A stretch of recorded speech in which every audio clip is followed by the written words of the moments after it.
Bro, slide it, slide it, slide it. Oh my god. What the hell? What the?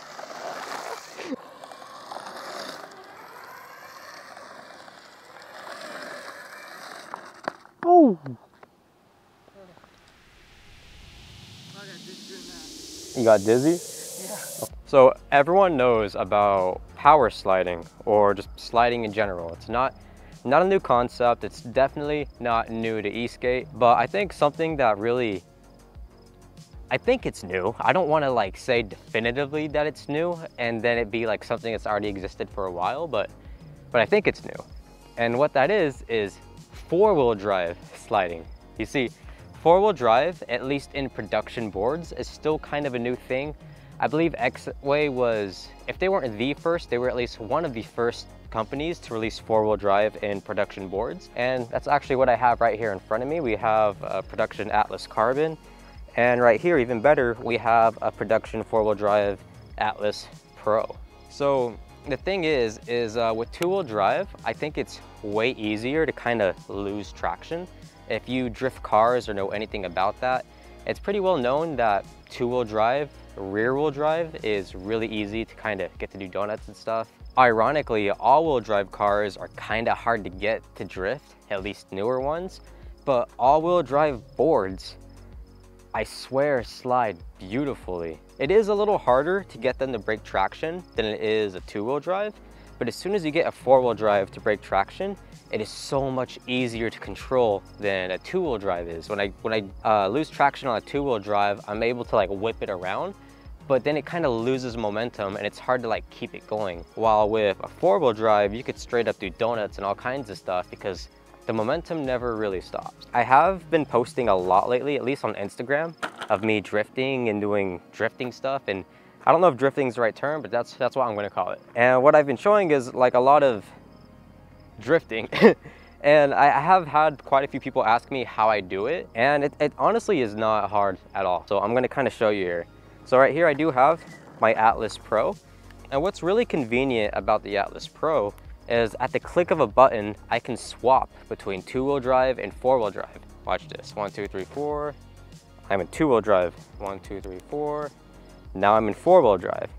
And usually when people think of four-wheel drive, all they think about is, oh, all-terrain stuff. But four-wheel drive is now my favorite setup for freestyling, which I'm sure a lot of people wouldn't expect. So how I started learning was I got really low on the board and I grabbed onto the bottom. And I just kind of did donuts, just kind of like circling around. And the thing is like, since you're so low, you don't really got to worry about falling. Because I mean, the most that's going to happen is you're going to fall like what, 5 inches? And while doing this, I give it little thrust to throttle so I can feel the traction start to brake a little bit. And I just kept doing that. Just kept going in circles and giving it little thrusts of throttle.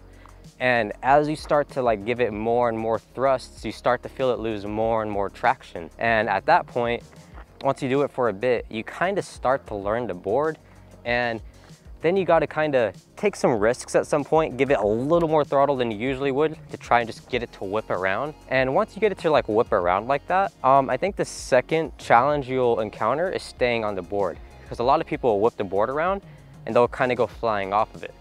And what I've learned is with my hand holding onto the board, I don't only use my hand to pull onto the board, but I also use my hand to hold myself onto the board. So I'm like really gripping on there to turn the board and hold myself onto it as well. So let me see if I can kind of show that. Hold on tight and you can really see how I held my hand to hold myself on there. And that's what's gonna help you a lot, is really trusting your hand to hold yourself on there rather than anything else. Because whenever you flip it, that momentum is still going forward. So your body's gonna wanna go forward and bail off. So hold yourself onto the board with your hand. At least that's how I learned. So also one thing I've kind of noticed is depending on where you grab your deck, you get a slightly different drift. So when I grab it at the front, I think I tend to get like much tighter drifts.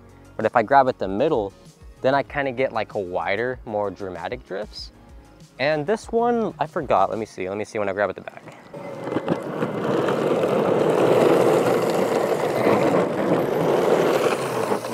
Huh. Well, I guess grabbing at the back kind of gets you a tight drift as well, but it feels kind of unsafe, I'm not gonna lie. So, yeah, that's pretty much all there is to it. I will say, it's not gonna be possible on every wheel setup, even if you are running 4-wheel drive. I did switch to these wheels from thickest loaded boards. These are 85 millimeters. I believe they're like 87A. So they're on the harder side and they're on the smaller size because they're 85 millimeter. Basic rule of thumb, for a wheel to be more slidable, if it's smaller and harder, it'll slide beautifully. The smaller the wheel, the easier it is to slide. The harder the wheel, the easier it is to slide. But you probably noticed we were drifting this over here. Yes, we were drifting Rovers. They do kind of have like a small contact patch, but also we've worn these down a lot. If you look at this, a lot of the tread is gone. So keep that in mind. Although on Cloudwheel's website, they do talk about the design of the wheel and how it's designed to allow for being able to slide at least a little bit. So, I mean, really, if you can learn like on a smaller, harder wheel, as you start to build up that confidence and technique, you should be able to slide pretty much any wheel, unless it's like Mad Wheels or the Rovers 110. You probably won't be able to slide any wheel, but you'll be able to slide most wheels, I think, if we can drift this. But yeah, keep that in mind. If you want wheels that are easier to learn on, the smaller, the easier, the harder, the easier. And don't try to drift super grippy wheels, because I've tried drifting the Rovers 110 millimeters. I can't, it just launches me. I cannot drift that. Also, for those of you guys who have hub boards, yes, you can drift those as well, because those are street wheels, but I don't know how good that is for the hub motors. So yeah. Also, for those of you who are like barely learning it, you can also practice in dirt or grass where it's very easy to lose traction. I see a lot of people actually practicing in dirt and grass, and once they kind of learn how the momentum shifts and how to hold onto the deck and all that, then they come back over to regular pavement. And usually they kind of have their technique developed by then, so it's much easier. For those of you who want to learn, those are some easy ways to get started. I think that basically covers it. Honestly, I learned this by accident. I was just being dumb with my board, accidentally whipped a 180, and with the 4-wheel drive, I was able to really control it, and I was like, yo, that's crazy. And I actually started drifting with the Hydros, which are meant to be wheels that prevent you from slipping in water. Kind of ironic that I learned to slide on wheels that aren't meant to slide. And on top of that, those wheels used to have tread. I destroyed the hell out of those wheels to the point to where like the rubber patches were falling off and everything. And keep in mind, I did that in a week. So drifting is really hard on wheels. If I was able to completely decimate wheels in a week, you really might not want to do this a lot with wheels that aren't meant for sliding. I mean, honestly, we've probably made these wheels so much flatter than they used to be. You can see a lot of the tread is gone. At least with my loaded boards wheels, those wheels are meant for sliding, so I'm not really gonna be destroying any tread or anything. I mean, there is no tread on those wheels. But yeah, keep that in mind. If you have wheels like Hydros or something, and you want those wheels to last more than a week, don't use those wheels.